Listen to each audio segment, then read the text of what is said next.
नमस्कार दोस्तों, मैं आप सभी लोगों का एग्जाम मॉन्क चैनल पर स्वागत करता हूं। आज हम लोग परफेक्शन आईएएस के द्वारा जो बीपीएससी 70वीं के लिए टेस्ट नंबर 27 है, जो एक फुल लेंथ टेस्ट पेपर है, उसको डिस्कस करने के लिए जा रहे हैं। दोस्तों, इस टेस्ट पेपर में टोटल 150 क्वेश्चन है, जिसके पहले 85 क्वेश्चन को हम लोग प्रीवियस वीडियो में डिस्कस कर चुके हैं, जिसका लिंक आपको प्लेलिस्ट में मिल जाएगा। अभी हम लोग इस टेस्ट पेपर के बचे हुए जो क्वेश्चन है उसको डिस्कस करने के लिए जा रहे हैं, अर्थात क्वेश्चन नंबर 86 से। तो चलिए स्टार्ट करते हैं डिस्कशन क्वेश्चन नंबर 86 से। डिस्कशन स्टार्ट करने से पहले ये एक डिस्क्लेमर है, तो आप देख लीजिएगा। तो चलिए स्टार्ट करते हैं क्वेश्चन नंबर 86। तो क्वेश्चन नंबर 86 कह रहा है, जो निम्नलिखित पर विचार करें। भारत बिल भुगतान प्रणाली, उसका आधार सक्षम भुगतान प्रणाली और भारत इंटरफेस फॉर मनी। तो ये उपयुक्त में से भारतीय राष्ट्रीय भुगतान निगम एनपीसीआई द्वारा कितने डिजिटल भुगतान प्रणाली विकसित की गई है। तो याद रखिएगा, जो एनपीसीआई है इसने ही ये तीनों भुगतान प्रणाली को विकसित किया है। तो इसमें से आंसर क्या आ जाएगा? सभी तीन। तो 86 का आंसर क्या आ जाएगा?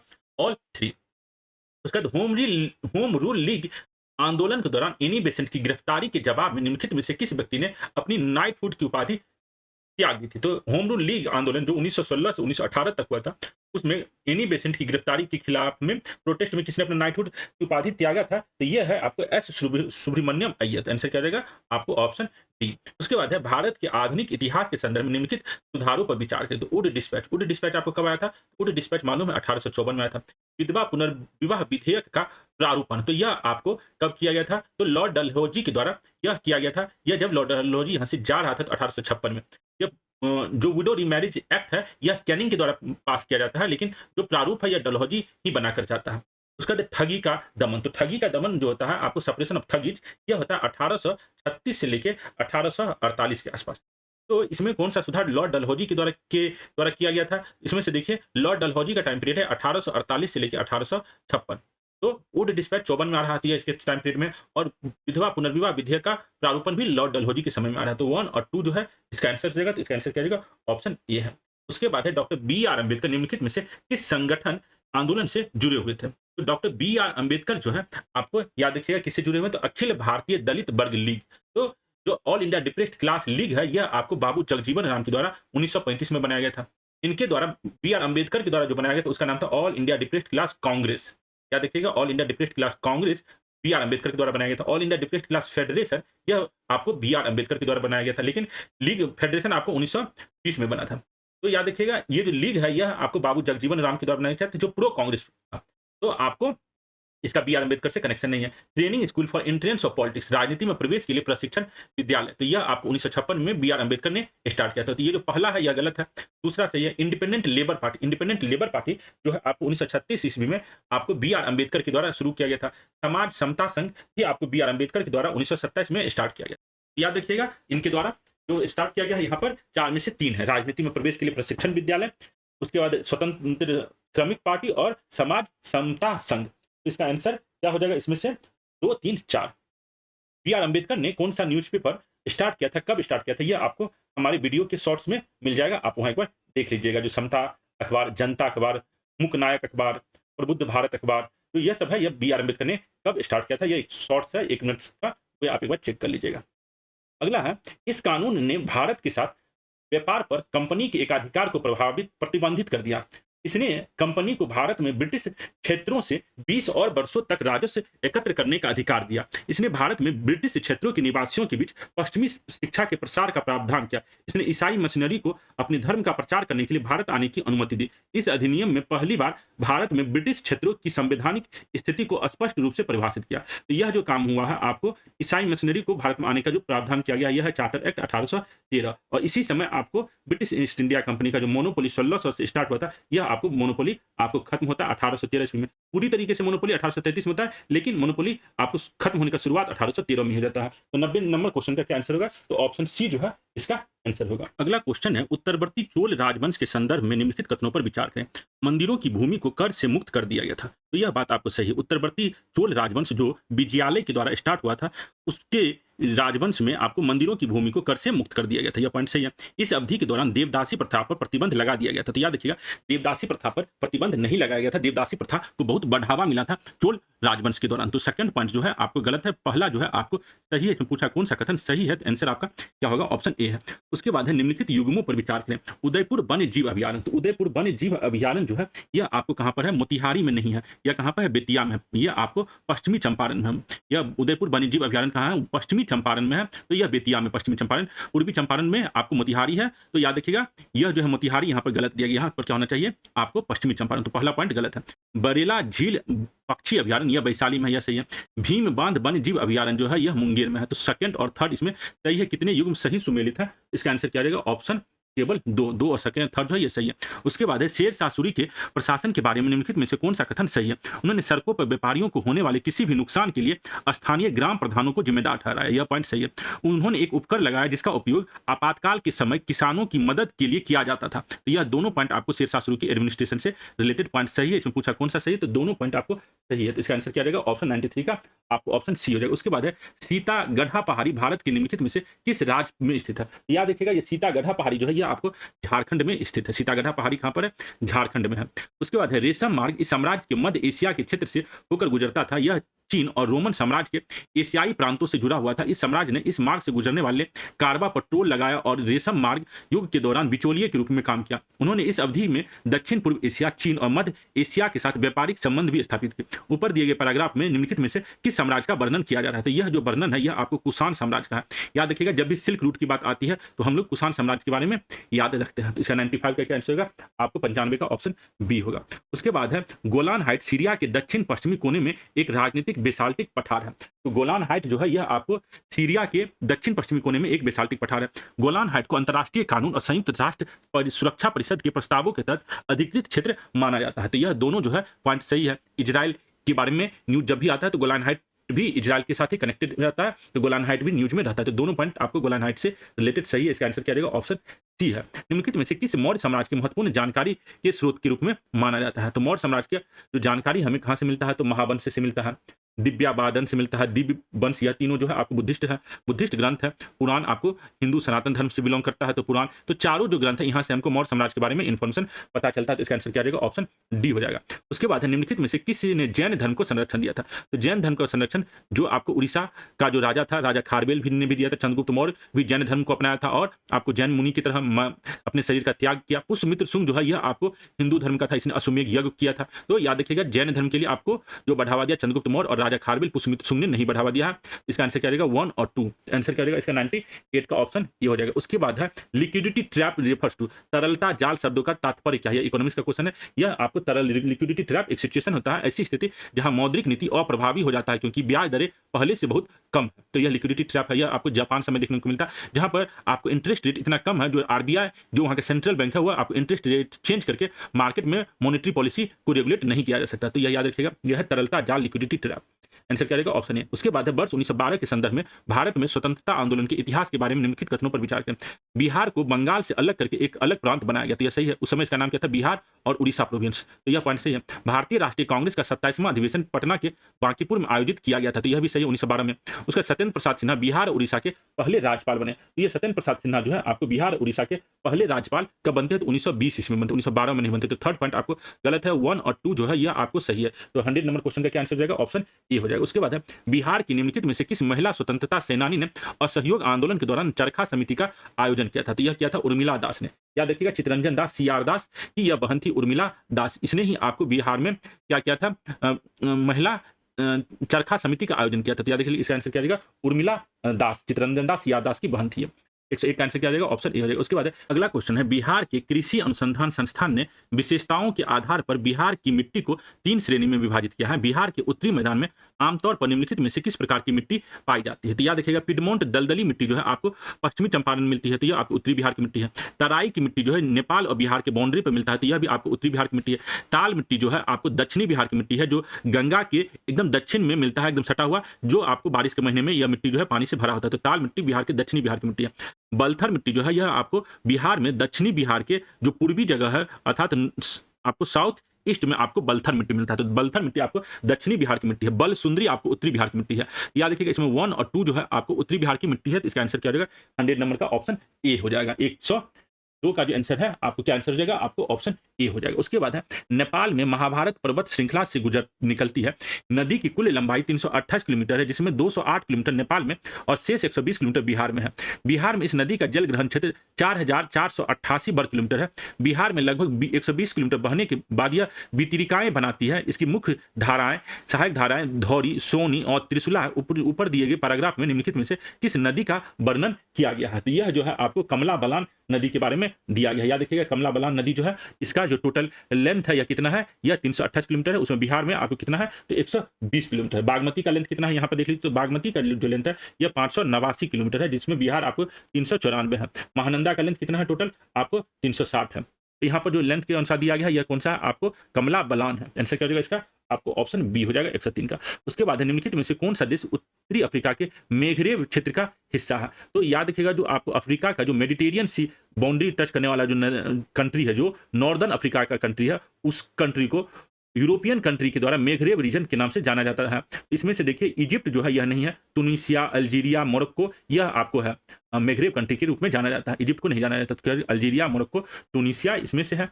104 का जो आंसर हो जाएगा 2, 3, 4। तो 104 का आंसर क्या हो जाएगा, आपको ऑप्शन बी। उसके बाद है यह कला रूप बिहुला बिसरी की से उत्पन्न है और बिसारी पूजा से जुड़ा हुआ। यह मिथिला क्षेत्र के परिवारों में उत्पन्न होने वाले कौशलों में से एक है। पेंटिंग आमतौर पर त्योहार, धार्मिक आयोजन और जीवन चक्र के अन्य उत्सव जैसे जन्म, उपनयन और विवाह के दौरान दीवारों पर की जाती है। उपयुक्त अनुच्छेद में से निम्नलिखित में से किस पेंटिंग का वर्णन किया जा रहा है। यह है मंजूषा पेंटिंग। अगर कहीं भी यह शब्द देखिए बिहुला बिसरी पर आधारित जो पेंटिंग है, तो एकदम आंख मूंद करके आपको आंसर मानना है मंजूषा पेंटिंग। मधुबनी पेंटिंग से कंफ्यूज नहीं करना। बिहुला बिसरी की कहानी पर आधारित जो पेंटिंग की प्रणाली हुआ है मंजूषा पेंटिंग, जो भागलपुर इलाके में ज्यादा फेमस है। तो इसका आंसर क्या हो जाएगा, 105 का ऑप्शन ए हो जाएगा। उसके बाद है विदेश व्यापार नीति 2023 के बारे में निम्नलिखित कथनों पर विचार करें। एफटीपी का लक्ष्य 2030 तक भारत के निर्यात को $2 ट्रिलियन तक ले जाना है। तो यह पॉइंट जो है आपको सही है। एफटीपी का लक्ष्य क्या है, भारत के निर्यात को, एक्सपोर्ट को $2 ट्रिलियन तक 2030 तक ले जाना है। एफटीपी 2023 के 4 स्तंभ छूट के लिए प्रोत्साहन, सहयोग के माध्यम से निर्यात संवर्धन, व्यापार करने में आसानी और उभरते क्षेत्र। तो ये चारों पॉइंट आपको विदेश व्यापार नीति के अंतर्गत आता है। तो इसका आंसर क्या हो जाएगा, ऑप्शन सी जो है। दोनों पॉइंट आपका सही, तो आंसर क्या हो जाएगा, ऑप्शन सी हो जाएगा। उसके बाद है यह 1858 में शुरू किया गया ये एक कृषि आंदोलन था। ईसाई आदिवासी किसानों ने दमनकारी जमींदारों के खिलाफ और कृषि में बेगारी प्रणाली को समाप्त करने के लिए इस आंदोलन से शुरू किया गया था। यह आंदोलन उस समय की कृषि प्रथाओं में भूमि सुधार की मांग करता था। बाद में यह आंदोलन बिरसा मुंडा द्वारा शुरू किए गए आंदोलन में से शामिल हो गया, जो प्रकृति में अधिक धार्मिक था। ऊपर दिए गए अनुच्छेद में से निम्नलिखित में से किस आंदोलन विद्रोह का वर्णन किया जा रहा है। तो याद रखिएगा यह जो आंदोलन है, यह आंदोलन आपको कौन सा है, तो यह आंदोलन है आपको सरदारी आंदोलन। यह कौन सा आंदोलन है, सरदारी आंदोलन है। आपको चेरो रिवोल्ट कब होता है, तो चेरो रिवोल्ट याद रखिएगा भूखन सिंह के नेतृत्व में 1800 AD में होता है। वहाबी जो है आपको इससे पहले है, ये झारखंड स्पेसिफिक नहीं है। वहाबी रिवोल्ट, मुंडा तो बिरसा मुंडा की कहानी है, तो यह आपको 1858 में नहीं होता। बिरसा मुंडा का जन्म कब होता है, तो 1875 में होता है। तो यह बाद में मुंडा विद्रोह स्टार्ट होता है। यहाँ पर जो जिक्र हो रहा है यह है आपको सरदारी मूवमेंट। उसके बाद जनगणना 2011 के अनुसार उस जिले की पहचान करें जहां महिला साक्षरता दर 50% से कम है। तो महिला साक्षरता दर आपको जो पूर्णिया में है वो 42.3% है, सीतामढ़ी में 42.4% है, सिवान में 58.7% है, औरंगाबाद में 59.7% है। तो 50% में आपको पूर्णिया और सीतामढ़ी हो जाएगा। तो इसका आंसर क्या हो जाएगा, ऑप्शन बी हो जाएगा, केवल 1 और 3। उसके बाद बिहार के मैदान में जल निकासी का पैटर्न कैसा है। तो pattern of drainage in Bihar plain जो है वह है आपको इस प्रकार का, तो डेंड्राइटिक। तो याद रखिएगा बिहार के मैदान में जल निकासी का पैटर्न डेंड्राइटिक है। उसका निम्नलिखित में से कौन सा राज्य या देश बिहार में सबसे कम जिलों के साथ सीमा साझा करता है। तो बिहार जो है इसके उत्तर में आपको नेपाल है जो 7 डिस्ट्रिक्ट्स के साथ आपको सीमा साझा करता है। पूरब में पश्चिम बंगाल है जो 3 डिस्ट्रिक्ट के साथ सीमा साझा करता है, अररी, किशनगंज, पूर्णिया, कटिहार। और आपको इधर जो पश्चिम में यूपी है जो 8 डिस्ट्रिक्ट के साथ साझा करता है, और आपको दक्षिण में झारखंड है यह भी 8 डिस्ट्रिक्ट के साथ साझा करता है। तो इसका आंसर क्या हो जाएगा, सबसे कम आपको पश्चिम बंगाल होगा, आंसर बी हो जाएगा। उसका निम्नलिखित में से कौन सी नदी बिहार और उत्तर प्रदेश के बीच सीमा बनाती है। तो बिहार उत्तर प्रदेश के बीच जो सीमा बनाती है वह है कर्मनाशा, गंडक और घाघरा। याद रखिएगा, तो इसका आंसर क्या हो जाएगा, ऑप्शन सी। उसके बाद है बिहार सार्वजनिक परीक्षा अनुचित साधनों की रोकथाम विधेयक 2024 के संदर्भ में निम्नलिखित कथनों पर विचार करें। इस कानून के तहत सभी अपराध संज्ञेय और गैर जमानती होंगे। तो यह जो है all crimes under this law will be cognizable and non bailable. Cognizable मतलब जो इस कानून के तहत अरेस्ट करने के लिए पुलिस को किसी जो है कोर्ट से ऑर्डर की आवश्यकता नहीं थी। कॉग्निजेबल ऑफेंस का मतलब पुलिस जो है आपको बिना अरेस्ट वारंट के अरेस्ट कर सकता है। नॉन कॉग्निजेबल ऑफेंस होता है उसमें आपको अरेस्ट करने के लिए कोर्ट के ऑर्डर की जरूरत होती है। तो कॉग्निजेबल है यह, आपको अरेस्ट वारंट की जरूरत नहीं, पुलिस आपको पकड़ के जेल में ले जा सकता है। तो ये कॉग्निजेबल है। नॉन बेलेबल आपको तुरंत आपको बेल भी नहीं मिलेगा। तो यह जो है आपको पॉइंट सही है। यदि कोई सेवा प्रदाता चाहे वो सरकारी संस्था हो या निजी कदाचार में लिप्त है तो 10 लाख रुपए का जुर्माना और 2 साल के लिए अपनी सेवाएं समाप्त करनी होगी। यह गलत है। उसे कितना देना होगा? 1 करोड़ रुपया देना होगा और उसे 4 साल तक उसकी सेवाएं समाप्त की जाएगी। तो याद रखिएगा जुर्माना 1 करोड़ और जो इसका टर्मिनेशन होगा वो 4 साल के लिए होगा। तो सेकंड पॉइंट गलत है, या पहला पॉइंट सही है। तो इसका आंसर क्या होगा? ऑप्शन ए हो जाएगा। उसके बाद नेक्स्ट क्वेश्चन देखते हैं।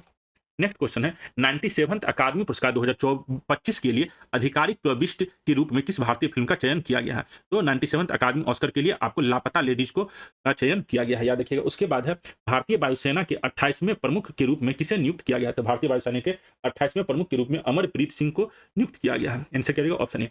हाल ही में सितंबर 2024 के महीने में 400 अंतर्राष्ट्रीय विकेट पूरा करने वाले 10वें भारतीय गेंदबाज कौन बने हैं? तो 10वें भारतीय गेंदबाज बने हैं जसप्रीत बुमराह, जिन्होंने आपको 400 अंतर्राष्ट्रीय विकेट लिया है। उसके बाद हाल ही में नई दिल्ली में ग्लोबल फूड रेगुलेटर समिट 2024 के दूसरे संस्करण का उद्घाटन किसने किया? तो जेपी नड्डा ने किया है। जेपी नड्डा ने किया है, याद रखिएगा। उसके बाद भारतीय पुरुष और महिला शतरंज टीमों ने किस देश में आयोजित फाइड शतरंज ओलंपियाड के 45वें संस्करण में अपने अपने मुकाबले में स्वर्ण पदक जीता? तो यह जो है मुकाबला कहाँ हुआ था? तो हंगरी में हुआ था, याद रखिएगा। उसके बाद निम्नलिखित कथनों पर विचार करें। दुनिया हर साल 21 सितंबर को अंतर्राष्ट्रीय शांति पुरस्कार के रूप में मनाती है। तो यह भी पॉइंट सही है। 21 सितंबर को हर साल अंतर्राष्ट्रीय शांति पुरस्कार के रूप में मनाया जाता है। 2024 में संयुक्त राष्ट्र ने अंतर्राष्ट्रीय शांति दिवस के विषय के रूप में शांति की संस्कृति को बढ़ावा देने के लिए चयन किया है। तो यह भी पॉइंट आपके लिए सही है। जो 2024 में संयुक्त राष्ट्र ने अंतर्राष्ट्रीय शांति दिवस के विषय के रूप में शांति की संस्कृति को बढ़ावा देने का चयन किया। यहाँ पर आंसर का ऑप्शन सी जो है, दोनों पॉइंट आपको सही है। उसके बाद है मूल मेजबान ऑस्ट्रेलिया के विक्टोरिया द्वारा बढ़ती लागत के कारण मना करने के बाद किस देश ने 2026 राष्ट्रमंडल खेल की मेजबानी करने पर सहमति व्यक्त की है? तो ऑस्ट्रेलिया के द्वारा मना कर देने के कारण राष्ट्रमंडल खेल की मेजबानी कौन करेगा? तो यह करेगा और स्कॉटलैंड। तो इसका आंसर क्या हो जाएगा? आपको 119 का ऑप्शन बी हो जाएगा। उसके बाद है आम आदमी पार्टी के विधेयक दल ने 17 सितंबर 2024 को एक बैठक में आतिशी मार्लेना को अपना नया नेता और एनसीटी दिल्ली का नया मुख्यमंत्री चुना। वह दिल्ली के राष्ट्रीय राजधानी क्षेत्र की मुख्यमंत्री बनने वाली तीसरी महिला और 8वीं व्यक्ति है। दिल्ली के राष्ट्रीय राजधानी क्षेत्र के मुख्यमंत्री की नियुक्ति कौन करता है? तो दिल्ली की राष्ट्रीय राजधानी के मुख्यमंत्री की नियुक्ति राष्ट्रपति करता है, याद रखिएगा। यह राष्ट्रपति के द्वारा नियुक्ति किया जाता है। उसके बाद हाल ही में विश्व स्वास्थ्य संगठन के अनुसार कुष्ठ रोग को खत्म करने वाला दुनिया का पहला देश कौन बन गया है? तो कुष्ठ रोग को खत्म करने वाला दुनिया का पहला देश जो है यह आपको जॉर्डन बन गया। तो कुष्ठ रोग जिसको लेपर्सी कहते हैं यह जॉर्डन से खत्म हो गया है। तो इसका आंसर क्या होगा? ऑप्शन सी हो जाएगा। उसके बाद है केंद्रीय सांख्यिकी और कार्यक्रम क्रियान्वयन मंत्रालय की रिपोर्ट के अनुसार वर्ष 2023-24 के लिए बिहार में प्रति व्यक्ति आय क्या है? तो बिहार में प्रति व्यक्ति आय जो है वह आपको 2023-24 में जो है 66,282 रुपया, याद रखिएगा 66,282 रुपया। हाल ही में मुख्यमंत्री नीतीश कुमार ने बिहार के किस जिले में मुंडेश्वरी धाम वन्य जीव इको पार्क विकास परियोजना का उद्घाटन किया? तो यह जो है आपको मुंडेश्वरी धाम वन्य जीव पार्क आपको कैमूर में उद्घाटन किया गया है। उसके बाद निम्नलिखित कथनों पर विचार करें। भारत दुनिया का दूसरा सबसे बड़ा मछली उत्पादक देश है। तो याद रखिएगा भारत दुनिया में तीसरा सबसे बड़ा मछली उत्पादक देश है, तीसरा है। भारत वैश्विक मछली उत्पादन में लगभग 18% योगदान देता है। यह याद रखिएगा, यह 8% भारत का योगदान है। तो दोनों पॉइंट जो है आपको गलत है।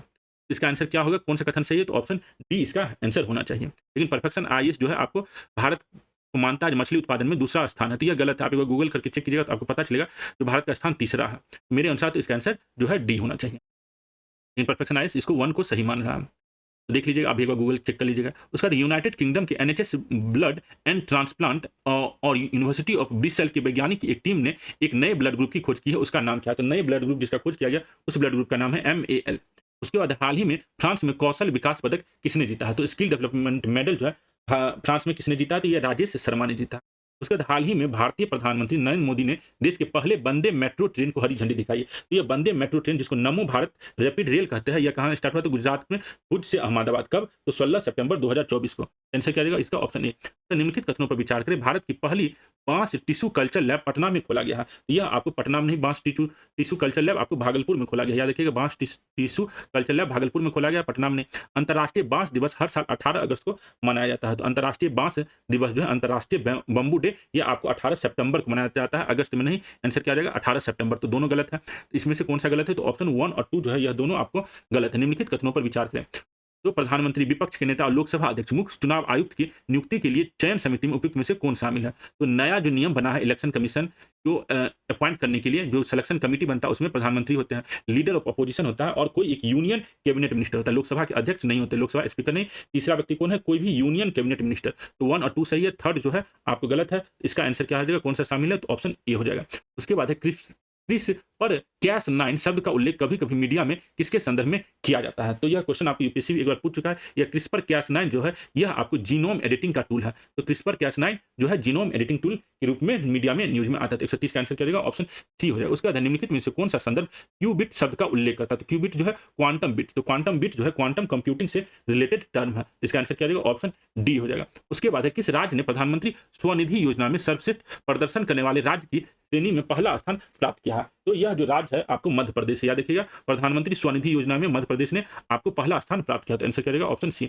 उसके बाद प्रधानमंत्री नरेंद्र मोदी ने बिहार के किस जिले में हिंदुस्तान उर्वरक और रसायन लिमिटेड उर्वरक संयंत्र का उद्घाटन किया है? तो यह आपको बेगूसराय जिले में किया गया है, हिंदुस्तान उर्वरक और रसायन लिमिटेड। उसके बाद हाल ही में शोधकर्ताओं की एक टीम ने बिहार के किस जिले में औषधीय पौधा जिमनेमा सेल्वेस्ट्रा, जिसे आमतौर पर गुरुमार के नाम से भी जाना जाता है, एक श्रृंखला की खोज की है? तो यह जो आपको खोज किया गया है यह कहाँ किया गया है? तो यह गया में किया गया है। याद रखिएगा, इसका क्या आंसर हो जाएगा? 134 का ऑप्शन ए हो जाएगा। उसके बाद जाबुली का यूरेनियम साइट निम्नलिखित में से किस देश में स्थित है? तो जाबुली का यूरेनियम साइट जो है आपको कहाँ पर है? तो ऑस्ट्रेलिया में है। तो आंसर क्या हो जाएगा? ऑप्शन बी हो जाएगा। उसके बाद राष्ट्रीय उपभोक्ता विवाद निवारण आयोग के संदर्भ में निम्नलिखित कथनों पर विचार करें। यह उपभोक्ता संरक्षण अधिनियम 1986 के तहत 1988 में स्थापित एक अर्ध न्यायिक आयोग है। तो यह पॉइंट से इस अधिनियम के प्रावधान माल के साथ साथ सेवाओं को भी कवर करता है। तो यह दोनों पॉइंट सही है। यह जो आपको नेशनल कंज्यूमर डिस्प्यूट रिड्यूसल कमीशन है, इसमें गुड्स और सर्विस दोनों से रिलेटेड कंप्लेन का प्रोविजन है। तो इसमें से आंसर क्या रहेगा? ऑप्शन सी हो जाएगा। दोनों पॉइंट आपके लिए सही है। उसके बाद है अभ्यास एक की है राष्ट्रीय संगोष्ठी का प्राथमिक उद्देश्य क्या है? तो इसका जो आपको प्राथमिक उद्देश्य to focus on disaster management to simultaneous develop, यह जो है आपको क्या हो जाएगा? इसका आंसर बी हो जाएगा। सिमुलेशन और प्रौद्योगिकी चर्चाओं के माध्यम से आपदा प्रबंधन पर ध्यान केंद्रित करना। उसके बाद है निम्नलिखित उत्पाद पर विचार करें। लीची, मशरूम और मखाना। केंद्र सरकार द्वारा जारी नवीनतम रिपोर्ट के अनुसार बिहार निम्नलिखित में से किस उत्पाद के उत्पादन में पहला स्थान है? याद रखिएगा, भारत में मखाना में जो है 85% जो भारत का मखाना बिहार में है। मशरूम में नंबर 1 पोजीशन पर है। लीची में उत्पादन में भी बिहार नंबर 1 पोजीशन है। तो इसका आंसर क्या रहेगा? ऑप्शन डी हो जाएगा। उसका ग्रे लिस्ट और ब्लैक लिस्ट को बनाए रखने के लिए कौन सा संगठन जिम्मेदार है? तो ग्रे लिस्ट और ब्लैक लिस्ट जो आप इशू करता है यह फाइनेंशियल एक्शन टास्क फोर्स। तो कौन सा है? वित्तीय कार्रवाई कार्यबल। तो ग्रे लिस्ट और ब्लैक लिस्ट न्यूज में रहता है, जो पाकिस्तान जो है कभी ग्रे लिस्ट में डाल दिया जाता है, कभी ब्लैक लिस्ट में डाल दिया जाता है। उसके बाद है वित्तीय स्थिरता रिपोर्ट निम्नलिखित में से किस संगठन द्वारा जारी किया जाता है? तो वित्तीय स्थिरता रिपोर्ट जो है आपको आरबीआई के द्वारा जारी किया जाता है। तो इसका आंसर क्या जाएगा? 140 का डी हो जाएगा। अगला क्वेश्चन है मैथमेटिक्स का क्वेश्चन। 141 का आंसर क्या है? Option A. 142 का जो है आंसर आपको क्या है? Option B. 143 का क्या है? Option C. और 144 का क्या है? ऑप्शन आपको सी। 145 का क्या है? Option A. 146 का क्या है? Option A. 147 का क्या है? ऑप्शन सी। 148 का जो है आपको ऑप्शन डी। और 149 का जो है आपको क्या है? Answer option C. और 150 का क्या है? Option C. इस तरीके से हम लोग जो है टेस्ट नंबर 27 का जो टोटल 150 क्वेश्चन था उसको हम लोगों ने यहाँ डिस्कशन किया है। उम्मीद है आपको यह डिस्कशन अच्छा लगा होगा। देखने के लिए धन्यवाद। Thank you.